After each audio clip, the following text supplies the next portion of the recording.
بسم اللہ الرحمن الرحیم۔ شروع کرتا ہوں اللہ کے پاک نام سے جو بہت بڑا مہربان نہایت رہنے والا ہے۔ دوستو، بہنوں، بھائیوں، بزرگوں، السلام علیکم ورحمۃ اللہ وبرکاتہ۔ ہمارے اسلامک ہسٹری چینل پر اور اسلامی ہماری خصوصی سیریل حیرت انگیز واقعات کی قسط نمبر 89 میں ایک بار پھر آپ کو ہم خوش آمدید کہتے ہیں۔ دوستو، بہنوں، بھائیوں، بزرگوں، اس پورے سلسلے میں ہم نے اسلامی تاریخ کے ایک ایسے نمایاں واقعات کو تلاش کیا ہے جو نہ صرف ہمیں متاثر کرتے ہیں بلکہ ہمارے ایمان، صبر، ہمت اور اللہ تعالیٰ کی حکمت کے بارے میں ہمارے فہم کو بھی مضبوط کرتے ہیں۔ آج کی قسط ہم ایک اور غیر معمولی تاریخی واقعہ سے پردہ اٹھاتے ہیں جس نے تاریخ دانوں اور اسلامی تاریخ کے طلباء کو صدیوں سے مسحور کر رکھا ہے۔ جب ہم مستند تاریخی رپورٹوں، قرآنی حوالہ جات جہاں قابل اطلاق ہوں اور معتبر علمی آراء کے ذریعے سفر کریں گے تو ہمیں ایسے قیمتی اسباق ملیں گے جو آج بھی متعلقہ ہیں۔ اسلامی تاریخ کا ہر واقعہ ایک پیغام رکھتا ہے اور آج کی کہانی بھی اس سے مستثنی نہیں ہے۔ لہذا آج حقائق جاننے، فائدہ مند علم حاصل کرنے اور تاریخ کے اس شاندار باب میں چھپے لازوال اسباق پر غور کرنے کے لیے آخر تک ہمارے ساتھ رہیں۔ اللہ تعالیٰ ہم سب کے علم میں اضافہ فرمائے اور تاریخ کو حکمت اور اخلاص کے ساتھ سمجھنے کی ہدایت فرمائے، آمین۔ سکندر اعظم کو تاریخ کے کامیاب ترین فوجی کمانڈروں میں سے ایک کے طور پر یاد کیا جاتا ہے۔ ایک دہائی سے کچھ زیادہ عرصے میں اس نے یونان سے لے کر برِ صغیر پاک و ہند کے شمال مغربی علاقوں تک پھیلی ہوئی ایک سلطنت بنائی۔ اس کا غیر معمولی عروج بچپن میں شروع ہوا جب اس کی ذہانت، ہمت اور قیادت سب سے پہلے ظاہر ہوئی تھی۔ سکندر کی جوانی کی سب سے مشہور کہانیوں میں سے ایک گھوڑے پر بوسیفالس سے متعلق ہے۔ بوسیفالس کے متعلق قدیم یا مورخین کے مطابق جب سکندر تقریباً 12 سال کا تھا تو اس کے والد مقدون کے بادشاہ فلپ دوم کے دربار میں ایک شاندار مگر بے قابو گھوڑا لایا گیا۔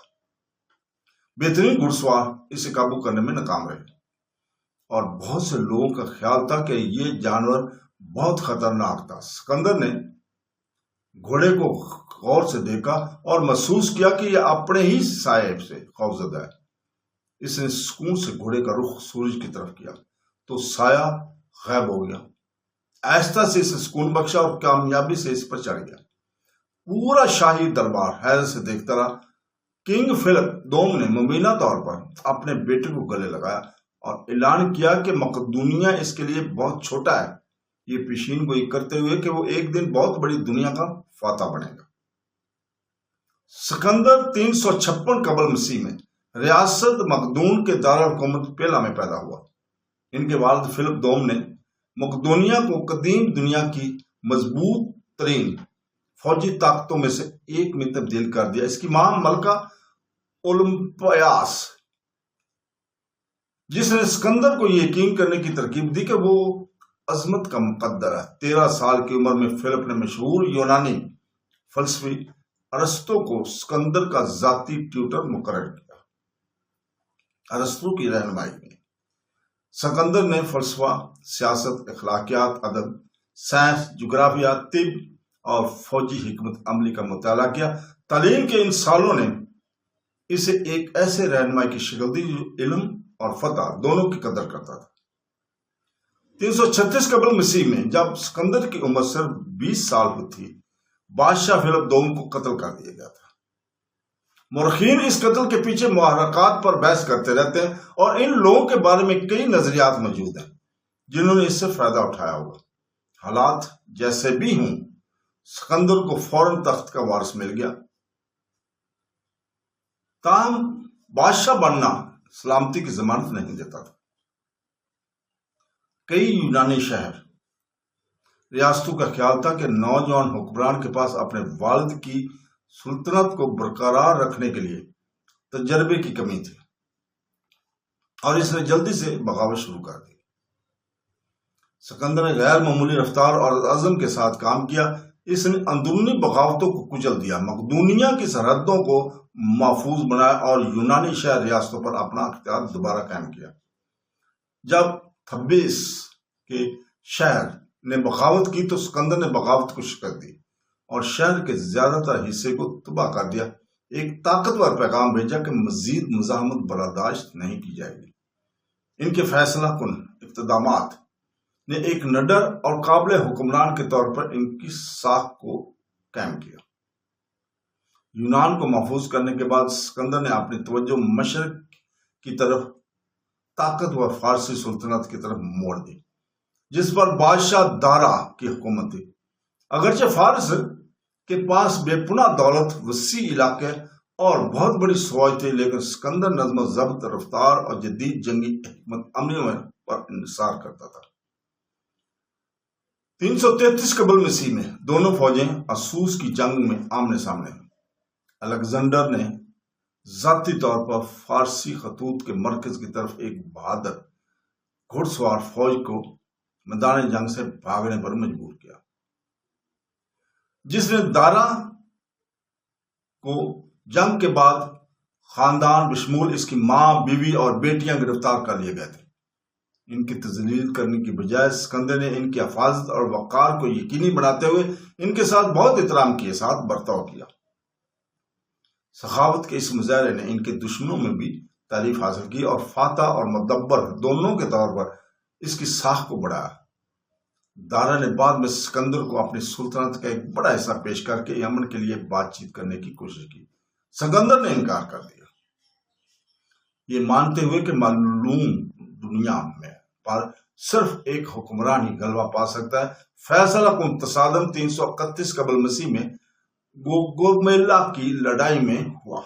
ایک بار پھر بھاری تعداد میں ہونے کے باوجود الیگزینڈر نے اعلیٰ حکمت عملی اور نظم و ضبط کی قیادت کے ذریعے شاندار فتح حاصل کی۔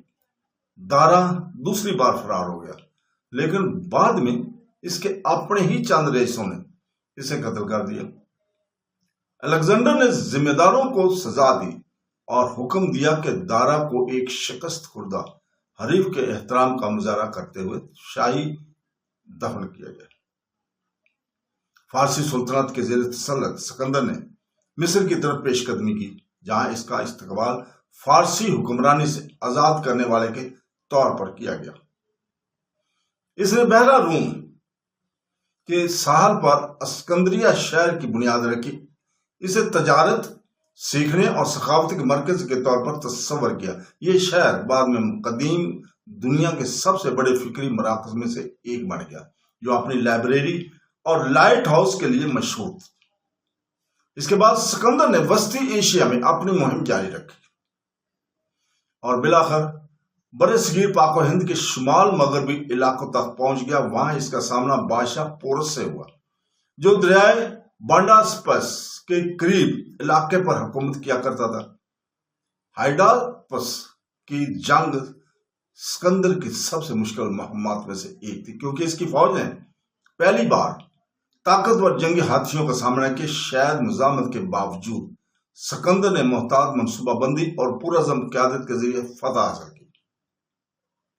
جنگ کے بعد گرفتار شدہ بادشاہ پورس کو سکندر کے سامنے لایا گیا۔ جب اس سے پوچھا گیا کہ وہ کیسا سلوک کرنا چاہتا ہے، پورس نے مشہور جواب دیا، میرے ساتھ ایسا سلوک کرو جیسا کہ ایک بادشاہ دوسرے کے ساتھ کرتا ہے۔ اس کی ہمت اور وقار سے متاثر ہو کر سکندر نے پورس کو دوبارہ تخت پر بٹھایا اور اسے اقتدار سے ہٹانے کی بجائے اپنا اتحادی بنا لیا۔ یہ فیصلہ الیگزینڈر کی فوجی کامیابی کو سیاسی حکمت کے ساتھ جوڑنے کی صلاحیت کو ظاہر کرتا ہے۔ اس مرحلے تک سکندر نے قدیم دنیا کی سب سے بڑی سلطنتوں میں سے ایک پر حکمرانی کی، جو یونان اور مصر سے لے کر فارس، افغانستان اور موجودہ پاکستان کے کچھ حصوں تک پھیلی ہوئی تھی۔ تاہم برسوں کی مسلسل جنگ نے اس کے سپاہیوں کو تھکا دیا تھا۔ جب سکندر نے گنگا کی طرف مشرق سے آگے بڑھنے کی تجویز پیش کی تو اس کی فوج نے جاری رکھنے سے انکار کر دیا۔ ان کی تھکاوٹ کو تسلیم کرتے ہوئے اس نے ہچکچاتے ہوئے مغرب کی طرف لوٹنے پر رضامندی ظاہر کی۔ اپنے محمد کے دوران سکندر نے اپنی سلطنت کے مختلف لوگوں کے درمیان تعاون کی حوصلہ افزائی کی۔ اس نے باختیار کی رخسانہ سے شادی کی۔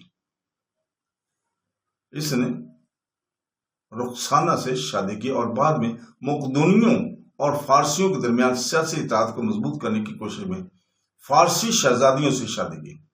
اس کا وژن فتح سے آگے بڑھ کر ایک مزید مربوط سلطنت بنانے تک تھا۔ 323 قبل مسیح میں بابل میں قیام کے دوران سکندر تیز بخار سے شدید بیمار ہو گیا اور کئی دنوں کی علالت کے بعد صرف 32 سال کی عمر میں ہی انتقال کر گیا۔